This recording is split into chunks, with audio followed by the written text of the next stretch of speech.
بسم اللہ الرحمن الرحیم اللہم صلی علی سیدنا و مولانا محمد وبارک وسلم وصلی علیہ۔ احباب محبت، تو حضور سید عالم صلی اللہ تعالی علیہ وسلم کی ذات پر درود و سلام ایک ایسی پاکیزہ عبادت ہے کہ جو انسان کا تعلق نبی کریم علیہ الصلوۃ والسلام کی ذات کے ساتھ تو جوڑتی ہے، لیکن حضور کے توسل سے اس انسان کا تعلق اللہ کی ذات کے ساتھ بھی بن جاتا ہے، کیونکہ قریبی کا قریبی بھی قریبی ہوتا ہے۔ جب میں اور آپ حضور سید عالم صلی اللہ علیہ وسلم کی ذات میں کو سلام پڑھیں گے اور پڑھتے ہیں تو ہمارا تعلق حضور کی وجہ سے اللہ رب العالمین جل وعلا کے ساتھ ہو جائے۔ اور درود باب آپ یوں سمجھ لیں کہ اللہ تعالیٰ نے انمول تحفہ دیا ہے کہ جس کے سبب اللہ تعالیٰ نسل انسانیت کو بالخصوص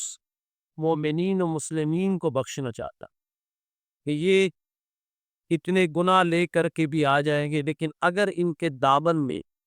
حضور کی ذات پہ درود و سلام کی برکتیں اور درود و سلام کے وظائف اور درود و سلام کا ورد اور وظیفہ موجود ہوگا تو میں اپنے محبوب کی وجہ سے ان تمام کو جنت عطا فرماؤں گا۔ اور یاد رکھیے، کسی بزرگ سے کسی نے پوچھا تھا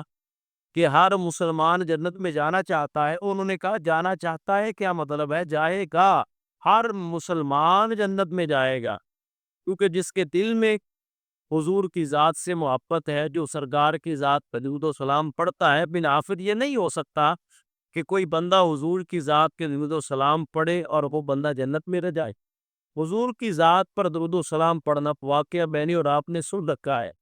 پڑھ رکھا ہے کہ سید عالم صلی اللہ علیہ وسلم کے سامنے میدان حشر میں جب ایک آدمی کو جہنم کی جانب لے جایا جا رہا ہوگا اور جہنم کا اسے حکم ہو جائے گا تو حضور اپنی اس جگہ سے جو ہے وہ ایک کاغذ کا ٹکڑا نکالے گے اور وہ میزان پر رکھے گے۔ حالانکہ فرشتوں نے اس کا وزن کیا ہوگا، لیکن پھر وہ میزان پہ رکھا جائے گا، وہ حضور کے قریب سے گزر رہا ہوگا، اسے واپس لایا جائے گا، میزان پر اس کاغذ کے ٹکڑے کو رکھا جائے گا۔ اب جب وہ کاغذ کا ٹکڑا اس میزان پہ آئے گا، لجپال فریتا توڑ دے رہے جی رباں پڑ دے وہ چھوڑ دے، جب وہ میزان پر ٹکڑا رکھا جائے گا تو میزان بھاری ہو جائے گی۔ یہ دنیا کا میزان ہے کہ جو بھاری ہوتا ہے وہ جھک جاتا ہے، لیکن جو میدان حشر کا میزان ہے وہ جو بھاری ہوگا وہ اوپر کی طرف ہو۔ اب حکم ہوگا کہ اسے جنت میں لے جائے، وہ ڈرا ہوا، وہ سہما ہوا، وہ گھبرایا ہوا سرکار کائنات صلی اللہ علیہ وسلم کی بارگاہ میں حاضر ہوگا بقول اقبال کہ تو غنی از ہر دو عالم من فقیر، روز محشر کسر ہائے پن پذیر، کر تو می بینی حسابم ناگزیر، از نگاہ مصطفیٰ تنہا بگیر۔ وہ ڈرا ہوا، وہ سہما ہوا، وہ خستہ حال،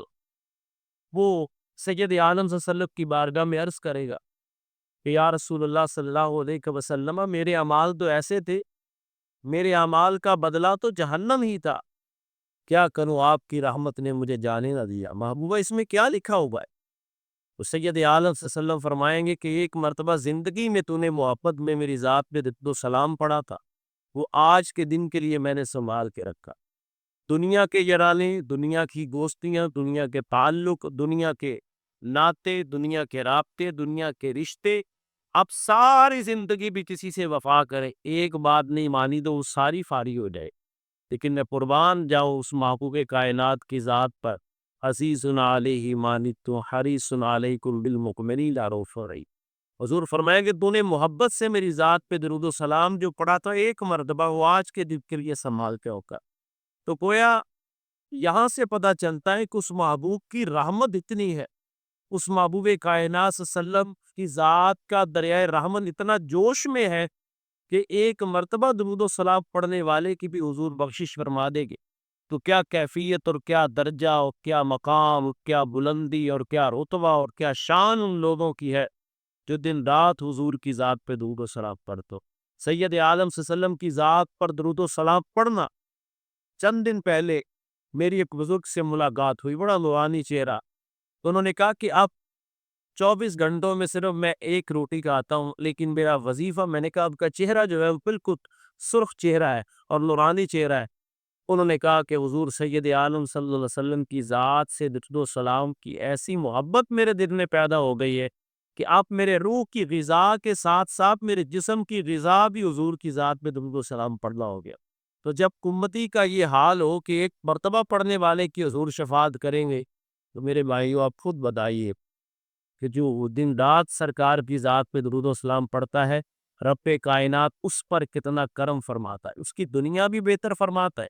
دین بھی بہتر فرماتا ہے، اور میدان حشر کے دن بھی اللہ رب العالمین جل وعلا اس کو تنہا نہیں چھوڑے گا، بلکہ جس محبوب کی ذات پہ درود و سلام پڑا ہوا ہوگا وہ سید عالم صلی اللہ علیہ وسلم میدان محشر میں یہ فرمائیں گے، انشاءاللہ ہمیں ان کو امید کامل ہے، بلکہ یقین کامل ہے کہ حضور فرمائیں گے غلام کا یہ عقیدہ ہے کہ مزہ تب ہے سرکار محشر میں کہہ دیں ارے وہ دیکھو ہمارا غلام آ گیا۔